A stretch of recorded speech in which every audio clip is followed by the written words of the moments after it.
Aaron Mills, and welcome back to the Riverdale Vlogs. Episode 4, this time, The Last Picture Show, which is so named because the primary thrust and action of this particular episode revolves around the Riverdale Drive-In, which is being closed down. The property has been sold by the town to an anonymous buyer. And naturally, this seems to be affecting Jughead quite a bit. Mostly because he works there, and he's very devoted to his job, apparently. Or at least that's what it seems to begin with. But let's backtrack a little bit, shall we? Let's get back to the question that the trailer kept asking. Is Miss Grundy who she says she is? The answer is no. Obviously. The answer is a most emphatic no. Pretty much not a lot of huge things happen in this particular episode. It's a bunch of little things, and we'll just kind of go through them piece by piece. Betty puts two and two together from what Dilton said at the end of the last episode, the fact that Miss Grundy's car was at the river on the 4th of July, but since she also knows that Archie was there on the 4th of July, she kind of puts two and two together and figures, well, what if they were there at the same, what if they were together? That would explain a lot of things, including how weird Archie's been acting. So she confronts Archie at Pop's when, after a recital, I guess, with like this small quartet that Miss Grundy's part of, has like a public appearance or something that he's attending with his dad. His dad offers to take her, offers for the two of them to take her to dinner, and they go to Pop's, and Betty brings it up. And pretty much, yeah, Archie is convinced he's in love with her, in love with Miss Grundy, and Betty's just looking out for him, pointing out the fact that this is kind of, scandalous. And Veronica happens to overhear, and so she finds out about it. But before they can do anything, Betty's mom shows up, being Betty's mom. I'm really getting tired of Betty's mom, and I hope they start moving forward on some of this shit, because, oh my god, so tired of Betty's bitchy mom. Tired of it, show. Let's move on. Anyway, so Betty's mom takes her home, and that's the way that works out. So Betty also decides to start investigating Miss Grundy. She does some Google searches on her, and some Google searches, which they name drop later, but don't actually use the Google search page. So I guess it's one thing to mention it, but another if you're going to use stuff, if you're going to have to pay Google to use their webpage on the show. The legally distinct from Google webpage. Anyway, so Betty does a search for Geraldine Grundy, and she also has an interview with Miss Grundy, and Miss Grundy cuts it short when she mentions something particular, because apparently Archie is not the only private student she's had. She did it with one character. She did it with a couple of other characters. One of an Asian character whose name escapes me at the moment. I'm sorry. But most notably, the other student was Jason Blossom. That was the school year before. Interesting. Very interesting. Anyway, so Betty and Veronica confront Archie with all the info they found out about Miss Grundy, and basically that Miss Grundy Geraldine Grundy just kind of appeared out of nowhere in Riverdale. Her LinkedIn account, her Facebook account, all no older than a year, about the time she showed up, and all that. And, Archie's kind of like, listen, I know what I'm doing, I don't know what's happening. I want to hold on to it for as long as I can, because Archie. And while he's having a night with Miss Grundy, Betty and Veronica break into Miss Grundy's car, and thank God, while it's not perfect, we do have a reference to Betty working on cars with her dad, because she knows how to use a Slim Jim to pop the locks. Astonishing Veronica. It's great. There's actually another reference earlier when Jughead's trying to extol why people want to go to a drive-in. You know, it's just like cinemaphile. It's like people just. It's like Kevin's just like crack. People who want to buy crack and cinemaphiles and car enthusiasts, right? That's stuff like that. So yay, proof that at least verbal proof that Betty does in fact work on cars like she does in the comics several times. Anyway. Okay, so when Betty and Veronica break into Miss Grundy's car, they find a lockbox in it. And inside that lockbox, they find a driver's license from Minnesota for a woman named Jennifer Gibson, who is, in fact, Miss Grundy. They also find a gun. And they tell this information to Archie, and eventually he decides to call her on it. And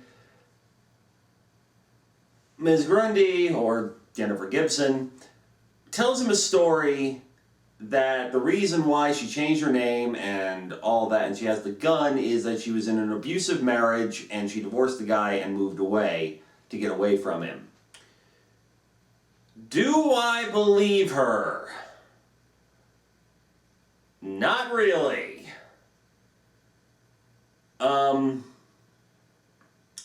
It's clear that she's been playing Archie for a while. But whether or not there's any truth to her story, I can't say 100%, but I'm not inclined to buy that story at this point. Especially not with the revelation that she was privately tutoring Jason Blossom, because if she's doing anything the same way that Archie's been tutoring, she's been tutoring Archie, some other weird stuff's happening. So, yeah.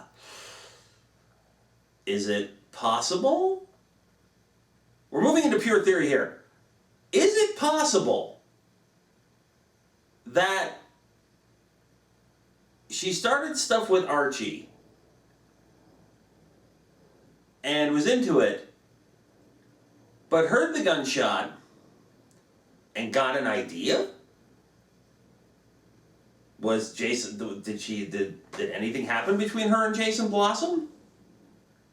Is Jason Blossom, what, and if so, did she kill Jason later? Did she find Jason on the Greendale side of the river, abduct him somewhere, and kill him later, knowing that having the gunshot and having Archie there would give her an alibi? Don't know. No evidence to support anything yet. It's a theory. It's a very flimsy theory. It's all circumstantial at this point. So, did she kill Jason? I have no idea. But it's possible. I'm not going to say it's probable, though. Anyway, so Betty, for some reason, decides to take the gun and hide it in her bedroom. Well, we all know what Betty's mom's like, don't we? So, Betty's mom takes in the usual thing. Betty's mom takes in the laundry, she's putting it away. Here's a clunk, finds the gun, flips out, and of course she reads Betty's diary. Of course she does. She's that kind of mom. And so naturally she flips out and decides, oh great, here's all I need to keep Betty away from Archie forever and ever and ever and ever. So she goes and she finds Archie's dad, and they all go over and they meet up and they find Archie and Miss Grundy at the school after hours. And Archie's actually, here's the thing for Archie, after all that, Archie actually breaks it off. That's the sad thing about this whole thing, is that if it wasn't for Betty's mom, they probably would have been able to get away with it. He was ending everything. He gave her a brand new, cello bow, as a goodbye present. It was just basically he was ending the relationship. And then Betty's mom ruined everything, because she does. Anyway, they come in and there's the big fight and everything, and Betty's mom wants to expose her to the town for the child predator she is. And basically it's just like, Archie's and Archie's like, look, don't hurt her don't hurt her because of me, because you want to hurt me. And she's like, this is not about you. And Betty's like, then what is it? And she's just like, I want you to see what Archie's really like. And Betty just tells her mom, I'm not going to stop being friends with Archie because of this. And if you try, and if you do what you plan on doing, Mom, I will tell everyone. I will tell everyone that I made up the story of Archie and Miss Grundy having an affair. And that I broke into her car and stole from her. And everybody will believe it, because it'll be just like I snapped. And everyone will have confirmation of what they say. Crazy runs in that family.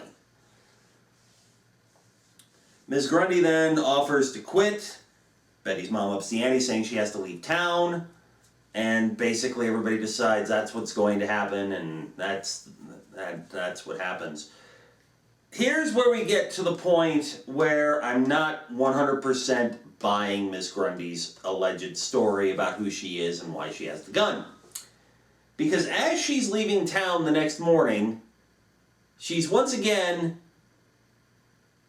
more or less kind of dressed the way she was when we first encountered her meeting up with Archie during the summer. And she's still got her friggin' stupid heart-shaped Lolita sunglasses and a Slurpee. And two buff guys go by and she kind of glances over them with the lenses and then gets in the car and drives off. So, yeah, I'm not buying her story. I think she's going from town to town and has a thing for younger guys. I think that's what it is. I don't know what's going on. I don't think we've heard the last of her. I'm pretty sure we'll be seeing Jennifer Gibson again. Oh, by the way, Jennifer Gibson, apparently, I did some research, and I'm not the only one, because if you do a search for Jennifer Gibson on Google, the very first thing that comes up, Jennifer Gibson, Archie. People are trying to figure out if Jennifer Gibson is an actual Archie character. It does not appear so. It would appear that she is a brand new character for this series. Fun, though, that her first and last names start with the same sound, though. Geraldine Grundy, Jennifer Gibson. Same sound, not the same letters. So that's how that all ends. Oh, we do get some closure on Betty because she texts him that night and says she's sorry. And once again, in any other teen drama, Archie would have been bitter and resentful that Betty interfered. No, he just says, it's all right, you were just looking out for me. Because that's Archie Andrews. Okay?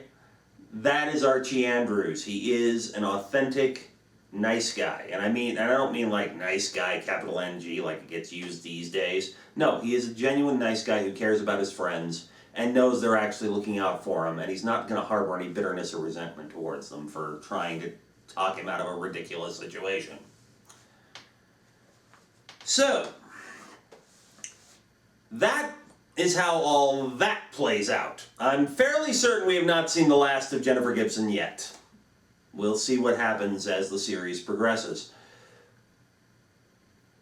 Next plotline. And let me backtrack all the way back to episode 1, because there was something that I didn't mention because it didn't seem relevant at the time. Shortly after Veronica and her mom moved into the new apartment, Smithers, who is now a doorman rather than a butler in this version, but still utterly devoted to the Lodge family, brings in a bag that he says that they apparently lost in transit. Well, Hermione opens it up and it's full of cash. We find out what that cash is for in this episode. Also, as I mentioned previously, Veronica's mom is working at Pops as a waitress. And so, while everybody's at Pops, in this case, like I said, Archie, Miss Grundy, Archie's dad, and then over at the other table we got Betty, Veronica, Kevin, and Jughead. Cheryl and her two little cronies are there as well. And Cheryl's like, well, if I had known her mother was working as a waitress, I would never have let her on the River Vixen. It's off-brand. Oh, fuck off. God, I am getting so tired of Cheryl being bitchy girl number 9,322. You know? Yeah, I'm aware I keep changing the number every time. In fact, here's the thing. Riverdale writers, here's the thing. When you yourselves are calling out how shallow and two-dimensional Cheryl is, there's a later scene where Veronica calls her a 90s teen movie stock character. Yeah, she is. So when you're calling yourselves out on that, that probably means you need to do something else with Cheryl. Okay? If you're noticing it to the point of making jokes about it, you probably need to fix that problem. Although Hermione's mom does put Cheryl in her place, and it was great, because she makes this catty comment to Hermione about not stealing the money and make sure it all goes in the till because lodges have sticky fingers. And Veronica's about to start something, but Hermione says, "No, I got this. You know, Cheryl, I used to go to school with your mom. She had trouble telling the difference between having money and having class too." So that's cool. Anyway,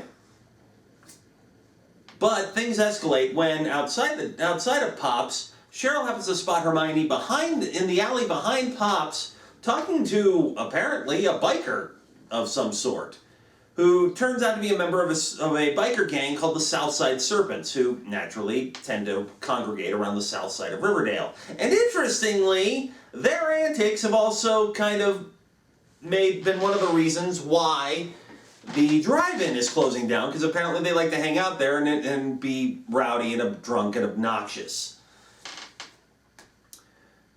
Anyway, so apparently Hermione's having an argument with this guy, and Cheryl takes a picture and shows it to Veronica the next day. Veronica goes to ask what the hell's going on, and Hermione tells her, "Oh, you know, they may be from the wrong side of the tracks, but I did go to high school with some of them. He recognized me when we were talking, and he made a lewd comment, and I shut him down." That's pretty much what she claims.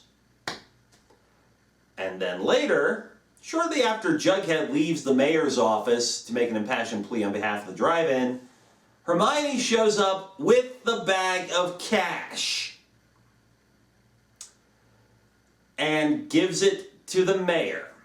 And there's a donation to Mayor McCoy's re-election campaign.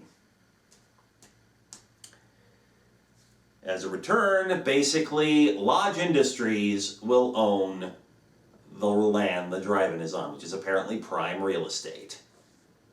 So Hiram Lodge is using Hermione to conduct business deals from inside prison. But here's another thing that's kind of interesting. The mayor tells Hermione that she better stick to her end of the deal and keep this quiet, especially to the Blossoms. Why? Why does this deal and Mayor McCoy's involvement in it need to be kept out of the knowledge of the Blossoms? Why is that? I mean, we know Josie and Cheryl are friends in this series. But as to why the Blossoms would need to be kept out of the loop, does that mean that the Blossoms had their eyes on the same land? Or is it something else? What's so special about this drive-in, aside from it being prime real estate? Don't know yet. Nothing really to theorize on. We're going to need more information on that. And then later at the drive-in, Hermione goes to the drive-in with Archie's dad, and that's where Betty's mom finds him and drags him off and all that, with the totally bitchy line. "Sorry to interrupt your adultery, Fred." Fucking busybody. I mean, Jesus Christ. Who's worse, Betty's mom or Gladys Kravitz? If you don't know who Gladys Kravitz is, fine. Go watch some classic TV. You'll figure out who it is. If you're a fan of 80s TV, she's Mrs. Achmonic. Points if you get any of those references. Anyway, so at the drive-in, Veronica spots her mom meeting up with the guy from the Southside Serpents, paying him off. But the guy, who is played by Skeet Ulrich, by the way, and I guess he's the leader of the Serpents. That seems to be the implication, although he's never actually said so. He says that that's not enough, and maybe we'll have to talk to her husband. So, well, good luck with that, and you're gonna have to deal with me. And so he says, we'll be in touch. And after Veronica sees this, she goes and challenges her mom on it, and her mom comes clean. She basically says, "Yes, I was delivering money for your father, who had paid the Southside Serpents to drive down the value of the land around the drive-in."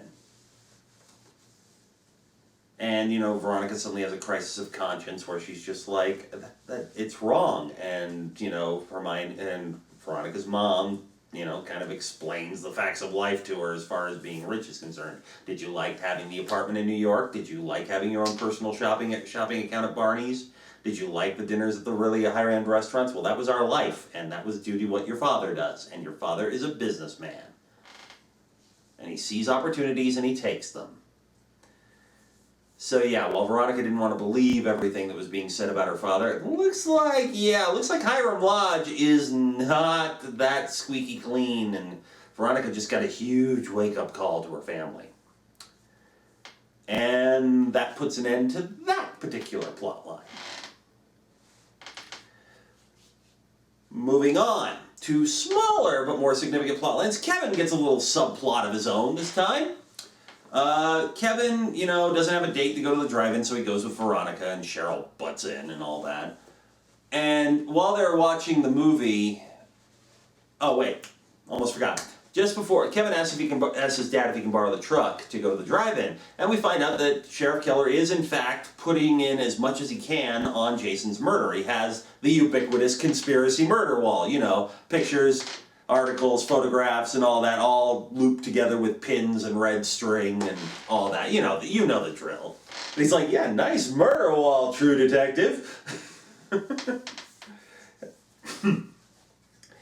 Anyway, so Kevin borrows a truck, and, while the South Side Serpents are making their asses of themselves, Veronica stands up and shuts them down, and everybody honks and applauds and all that.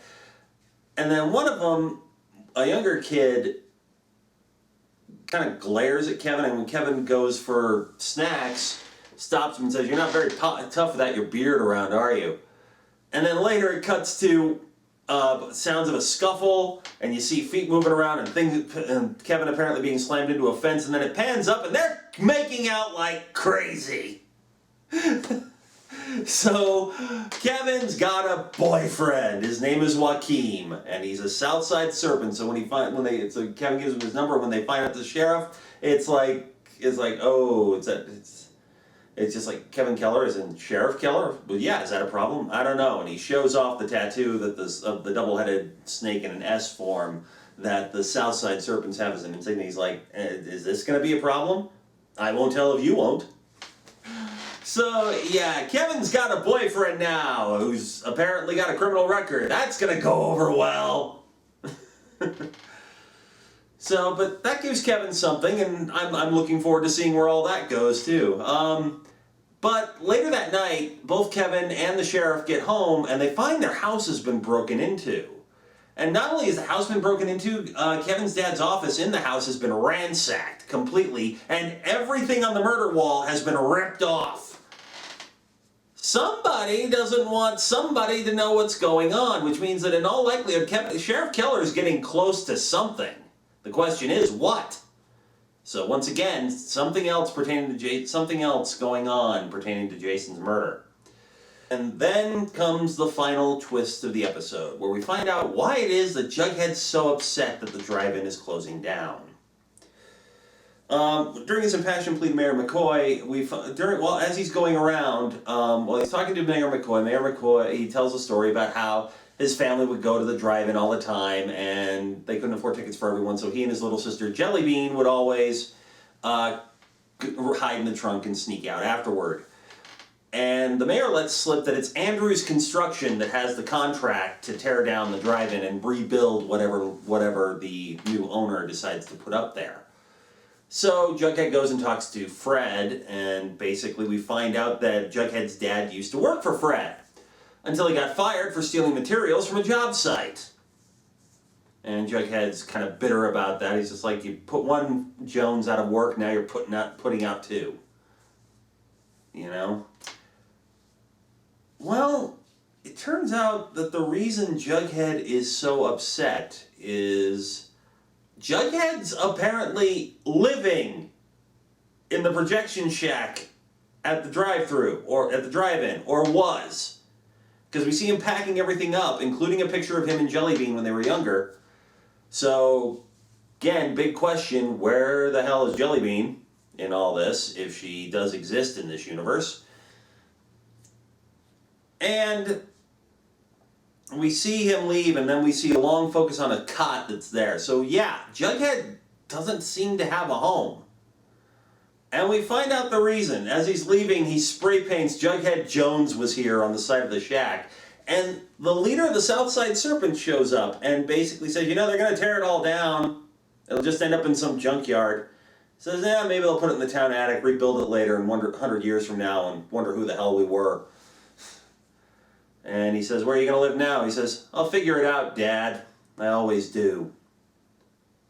So, Jughead's dad is the leader of the Southside Serpents, which apparently explains where the hell the S came from in this particular universe. Jughead doesn't wear, you know, the actual two-headed snake S logo of the Serpents, but he definitely does use an S a lot in his shirts and on everything. So, some kind of loyalty to his dad, but not to the gang, perhaps? Who knows? Again, we just see Jughead walking off with a huge backpack, which apparently contains everything he owns. So, we know who Jughead's dad is, but we know where Jughead's dad is, but we don't know where the hell his mom or Jellybean is. Right now, I'm leaning toward he probably got fired or something happened, and there was a divorce, and he got custody of Jughead, and Jughead's mom got custody of Jellybean, and she's somewhere else. And they're both somewhere else. For now, at least until we get more information. Yeah, that's pretty much episode 2. Episode 4, sorry, duh. That's pretty much episode 4. Not a lot of huge developments, but a lot of character stuff. So, we've put an end to the Archie Miss Grundy romance, which means we're probably going to start building the Betty, Veronica, Archie love triangle now. We find out a little bit more about Jughead's home situation, and, you know, and we get a few other things in there, and we get some indications that things are still kind of moving forward on Jason's murder. This was a good episode. Again, I know there's going to be people out there, oh God, it's just filler. No, where you see filler, I see character development, and that's what I got here. And like I said, with any other teen drama, they would have platted this out throughout the whole season. No, the Archie Miss Grundy arc, here, 4 episodes, boom, done. 4 episodes, boom, done, we're out. You know, unless Jennifer Gibson ends up being significant to the plot later on, and who knows, she might very well be. So, yeah, I kind of enjoyed this episode, but I hope to God that soon the writers do something other with Cheryl and Betty's mom, because I'm getting real tired of both of them. I mean, it's one thing when you have one super mega bitch character in a show. When there's 2, that's just 2 characters that are so fundamentally unlikable, it just kills anything when they're on the screen. So I'm hoping something happens. Oh, almost forgot. Getting back to the Archie, Betty, Miss Grundy plot. After everything's said and done, you know, Betty's mom is like, Polly kept so many secrets from us, and I don't want any secrets, no more secrets between us, ever. And Betty just says, what's my name? And she says, Elizabeth Cooper. Right, Elizabeth, not Polly. So stop using Polly. Polly made mistakes with Jason, so stop using them as an excuse to control my life. So good for Betty, not taking any shit from her mom. We'll see what happens in future episodes where that's concerned. So yeah. But I did look at the trailer for the next episode. This should be interesting because we're going to the Blossom House, which apparently is the old creepy mansion on the hill. This looks like, from the way things are going, that the foreplay is over and we're actually going to start getting into the real meat of what's going on. This may be where the Twin Peaks parallels that they've been claiming are happening in this show start to happen. Because, you know, Cheryl's mom is like brushing Archie's hair and saying, you look so much like him. And, you know, and Cheryl's being creepy and mysterious during the memorial service they're holding for Jason. And one scene we see Hermione at Pops with a box on the floor, and she opens the box and screams her head off. What's in the box? Who knows? Some of this may pay off, some of it may not. That's the way these things, you can't trust TV show trailers. You just can't. What you think you're seeing may not be what you're actually seeing. So, I'm hoping that this next episode, that was like these first 4 episodes were Act 1. So I hope we're moving into Act 2, where we're going to get into more of the meat of Jason's murder and who could have done it, and get some more stuff where we can solidly theorize. Anyway, that's it for me for this particular episode. I'll see you next week for another edition of the Riverdale Vlogs. Bye!